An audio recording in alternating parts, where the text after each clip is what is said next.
Ako nga pala si Shandro Ellis B. Mercader at kayo mag-subscribe kayo sa YouTube channel ko dito lang sa baba at mag-subscribe kayo kay Lavinia Nicole.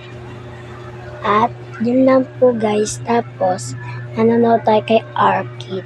Tingnan natin. Ang ganda ng ng vlog niya. So mag-subscribe rin kayo kay Arkid ha.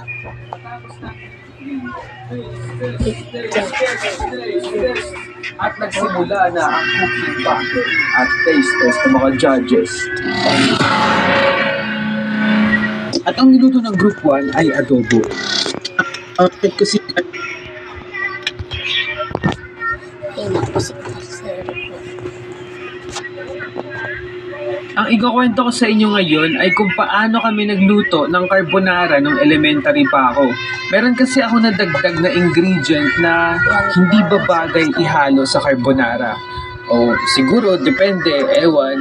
Pero bago tayo mag-start sa kwentong ito, i-click mo muna yung subscribe button sa baba at i-ring mo na din yung notification bell at i-like mo na din yung Facebook page ko at second channel ko na ginawa ko ng gaming channel. Nandyan lang yung link sa baba.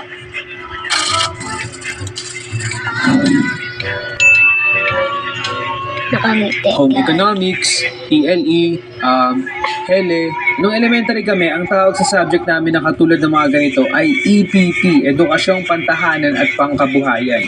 At ganitong subject yung mga gusto ko sa school, yung puro activity, yung nagluluto, nag-aayos, nagbebenta, basta gumagalaw ka at nakaka-enjoy yung ginagawa mo, hindi tulad nung nasa loob ka na ng classroom at nakaupo, nagbabasa at nagsusulat sa papel. Isang araw sa subject namin na EPP, nag-announce yung teacher namin na magluluto daw kami. At kung kaninong luto ang pinakamasarap, siya ang makakakuha ng mataas na grade. At hindi kami yung magja-judge, kukuha daw yung teacher namin ng iba pang teacher para mag-judge sa aming cooking battle.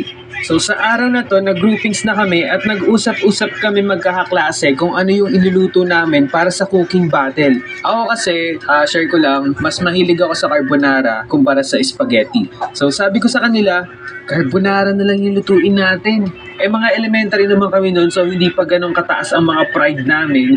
Kung ano yung sabihin ng isa, yun na lang. Maliban na lang kung may isang maarte na kaklase mo na hindi kumakain ng carbonara. Ew, yuck, carbonara. Mas masarap pa din ng spaghetti. Arte mo. Anyways, balik sa kwento. At dahil nga bata pa kami, hindi naman namin alam yung mga ingredients ng carbonara kahit na madali lang siyang lutuin. Basta ang sinabi lang sa amin ay magdala na lang kami ng ingredients. Kaya pag uwi ko, nagtanong ako kay Lola at sa tatay ko kung ano yung mga ingredients ng carbonara. Lola, Daddy, ano ba yung mga ingredients ng carbonara? At sabi ng tatay ko, butter, fresh milk, Nestle cream, egg yolk, white onion, bacon, basil leaves, chicken cubes, at pasta. Sabi ko naman, okay, noted. Pero sinabi ko lang sa tatay ko na noted, hindi ko talaga... Yan guys, napanood nyo ba?